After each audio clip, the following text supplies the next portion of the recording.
Hello friends, கம்பு சேமியா எப்படி செய்கிறதுன்னு பார்க்கலாம். கம்பு சேமியா வந்து ஒரு பேக்கெட் எடுத்து ஒரு பாத்திரத்தில் போட்டு சேமியாவுக்கு மேலே அளவு வந்து தண்ணி ஊற்றிருக்கிறேன். மேலே வர அளவு தண்ணி ஊற்றி ஒரு 5 நிமிஷம் நல்லா ஊறணும்.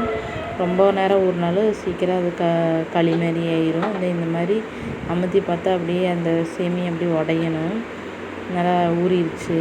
அப்புறம் இப்போ வந்து ஒரு இட்லி தட்டை எடுத்து அதில் இப்போ வந்து சேமியா நல்லா புழிஞ்சு இந்த சேமியா வந்து அதில் போட்டு மூடி போட்டு நான் இப்போ இட்லி குக்கரில் வேக வச்சுருக்கேன்.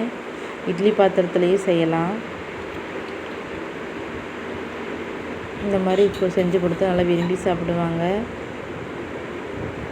இப்போ வந்து வேக வச்சுட்டேன். விசில் வெந்துருச்சு நல்லா சேமியா. அப்படி அமுத்தி பார்த்தாலும் சாஃப்டாக இருக்கும். அப்புறம் வந்து இந்த ஒரு பாத்திரத்தில் அந்த சேமியாவை போட்டுட்டு இப்போ கடாய் வச்சு கடாய் ஹீட் ஆனது ஒரு 3 டேபிள் ஸ்பூன் ஆயில் ஊற்றிருக்கிறேன். ஆயில் ஊற்றி கடுகு ஒரு அரை டேபிள் ஸ்பூன்னு போட்டு வெடிச்சதுக்கப்புறம் அரை டேபிள் ஸ்பூன் உளுந்து போட்டுட்டு அது பொன்னிறமானதும் பெரிய வெங்காயம் ஒரு சின்ன பெரிய வெங்காயமும் கொஞ்சம் கருவேப்பிலை ஒரு வரமிளகா ஒரு பச்சை மிளகா நீங்கள் காரத்துக்கு ஏற்ற மாதிரி போட்டுக்கோங்க. நல்லா வதக்கிக்கணும்.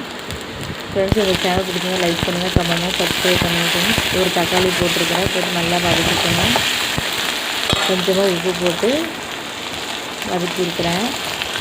நல்லா வதங்கினதுக்கப்புறம் ஸ்டவ் வந்து சிம்மில் வச்சுட்டு அந்த சேமியாவை ஆட் பண்ணி தேவையான அளவு ஏற்கனவே கொஞ்சம் உப்பு போட்டிருக்கிறோம்.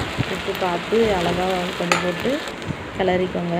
கிளறிட்டு இந்த இறக்குற டைமில் கொஞ்சமாக கொத்தமல்லி தழை போட்டு ஒரு ஆஃப் லெமன் வந்து புழிஞ்சு விட்டு நல்லா மிக்ஸ் பண்ணிவிட்டா சேமியா சூப்பராக இருக்கும். நல்லா விரும்பி எல்லோரும் பிடிக்காதவங்க சாப்பிடுவாங்க. தேங்க்யூ.